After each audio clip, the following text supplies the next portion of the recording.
Mến chào các bé, hôm nay chúng ta sẽ đến với một câu chuyện cổ tích Việt Nam mới được mang tên Chiếc áo tàng hình. Các bé cùng lắng nghe nha.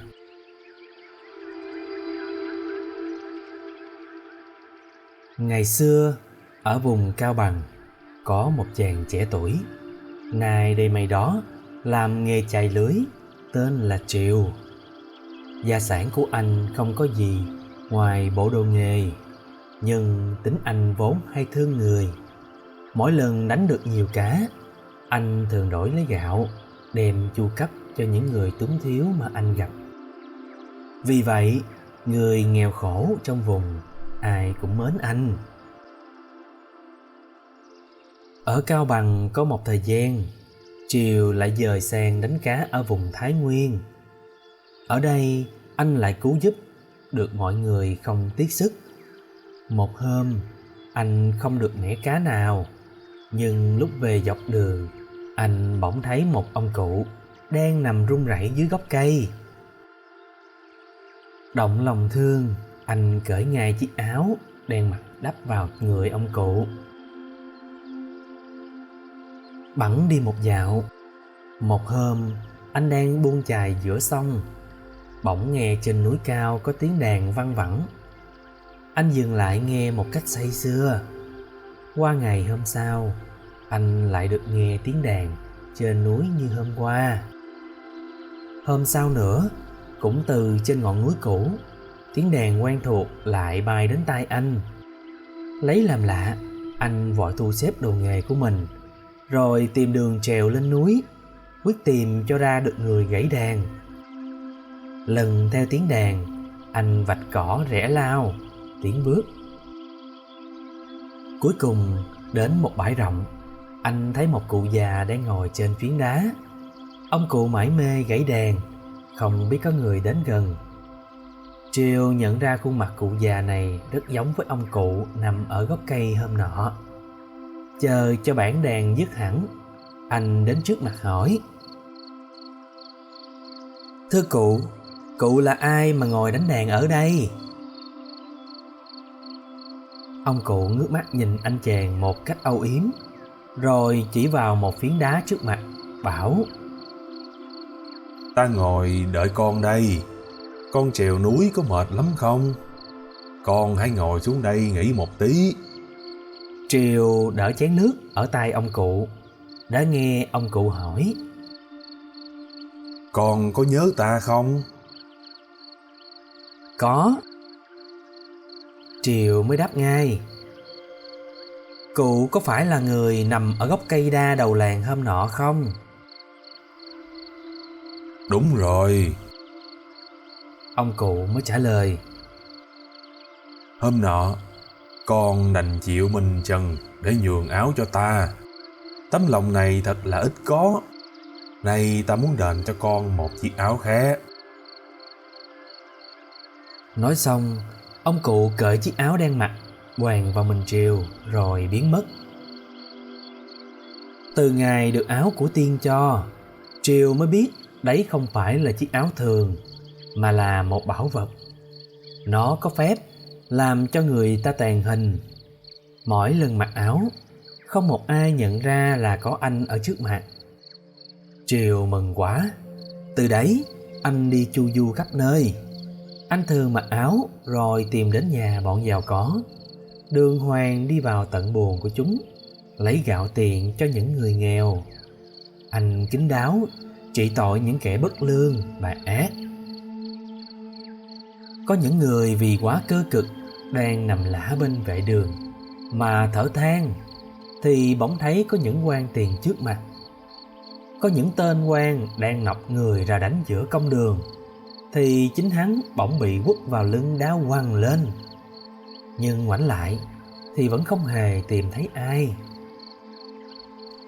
Nhiều sự việc giống nhau xảy ra, làm cho lời đồn đại lan khắp một vùng. Người lo, kẻ mừng, nhưng ai cũng tin rằng trời Phật đã có con mắt. Cứ như thế, Triều đi khắp nơi và giúp đỡ người cùng khổ. Một hôm, anh tìm đến đất Kinh Kỳ. Mặc áo vào, anh ta hầu đi đây đó cho thỏa mắt. Hết vào nhà bọn quyền quý, anh lại vào cung cấm, là nơi từ xưa không một người nào như anh dám bước chân đến. Thấy người nghèo khó nhan nhản khắp phố phường, anh lẻn vào trong kho tàng nhà vua, lấy của ra phân phát cho họ. Vì thế, kho công luôn luôn bị hao hụt, nhưng không một ai tìm ra thủ phạm cả. Trong khi đó, thì khắp kinh đô đồn lên rằng có một vị tiên thường cứu giúp những người đói khổ và trừng trị những tên gian tà. Ở đâu tiên cũng có mặt, nhưng lại không xuất đầu lộ diện bao giờ. Về phía triều, anh vẫn ngày ngày làm công việc cứu giúp dân nghèo, coi đây là phận sự của mình mà không hề băn khoăn đến chuyện báo đáp. Anh đã làm cho bọn giàu sang xiết bao sợ hãi, lo lắng khi thấy tiền của chúng tự nhiên không cánh mà bay. Mặc dầu trong nhà ngoài ngõ đều có người canh gác cẩn mật. Nhưng một hôm, sau khi trừng trị một tên quyền quý ỷ thế đánh người, anh vội lẻn ra khỏi nhà hắn ngay, vì thấy kẻ hầu người hạ của hắn nghe tiếng động đổ xô tới rất đông. Giữa lúc vội vàng, anh vướng vào một chiếc gai tre ở bờ dậu, làm cho chiếc áo rách toạc mất một miếng. Sợ rằng để vậy có thể bị lộ, nên anh đã dùng một mụn rẻ vá lại. Sau đó, hàng ngày anh lại vào kho nhà vua tiếp tục phận sự của mình. Từ ngày thấy kho luôn bị hao hụt, nhà vua hết sức lo lắng. Vua hạ lệnh cho bọn quan coi kho phải tìm bắt cho kỳ được tên trộm bí mật, nếu không sẽ trị tội không tha. Bọn này nhiều phen cố sức rình mò, nhưng chỉ hoài công vô ích. Tiền bạc trong kho cứ vơi dần mà vẫn không tìm ra dấu vết gì đáng kể. Sau cùng, chúng sai thửa một kiểu bẫy lưới rất nhạy để chụp vào những nơi mà chúng nghi ngờ. Hôm ấy, bọn quan coi kho bỗng thấy có một con bướm trắng ngoài cổng bay vào kho. Bướm bay đi dạo lại những đỉnh bạc trắng xóa, rồi bướm lại thủng thỉnh bay ra. Lập tức, chúng chụp ngay lưới xuống chỗ có bướm, và thế là Triều bị bắt. Chỉ vì miếng vải vá vào chiếc áo tàng hình khiến anh bị lộ. Bắt được Triều, bọn quan coi kho mừng lắm, liền giải anh lên vua. Vua sai bỏ ngục để chờ xét xử. Hồi ấy, có ông vua một nước láng giềng từ lâu vẫn nuôi ngầm mưu mô đánh chiếm nước ta. Giữa lúc Triều bị hạ ngục, thì hàng vạn binh mã của nước láng giềng cũng đang ùn ùn kéo sang. Nhà vua đã cho quân đội ra chống giữ, nhưng đánh trận nào thua trận ấy, không sao ngăn cản được kẻ địch tiến như vũ bão. Tình hình bỗng trở nên nguy ngập. Tin cấp báo từ biên giới một ngày đưa về không biết bao nhiêu chuyến ngựa trạm, làm cho kinh đô nháo nhác. Nghe được tin này, Triều liền bảo quan coi ngục tâu vua, cho mình được đi dẹp giặc cứu nước. Nhà vua mừng quá, vội sai tháo xiên cho anh và gọi anh đến hỏi: Nhà ngươi cần bao nhiêu binh mã? Tâu bệ hạ. Anh mới đáp: Chỉ cần một mình tôi cũng có thể đuổi được giặc dữ.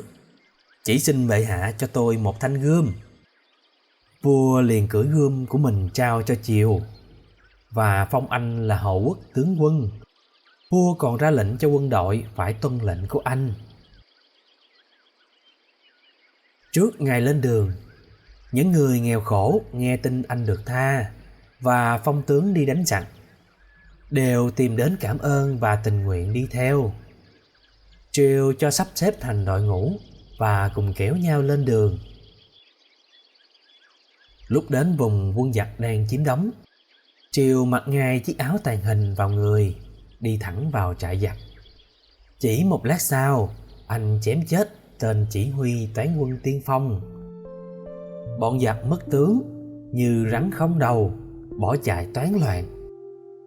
Những người đi theo Triều chỉ việc chia nhau đón khắp các nẻo, tóm cổ đưa về.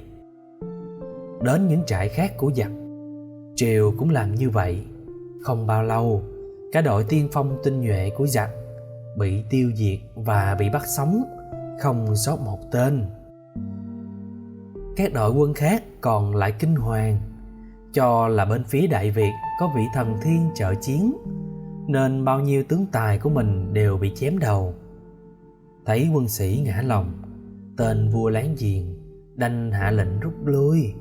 Từ đấy biên giới lại vô sự, khắp nơi ai nấy ca ngợi công lao của Triều.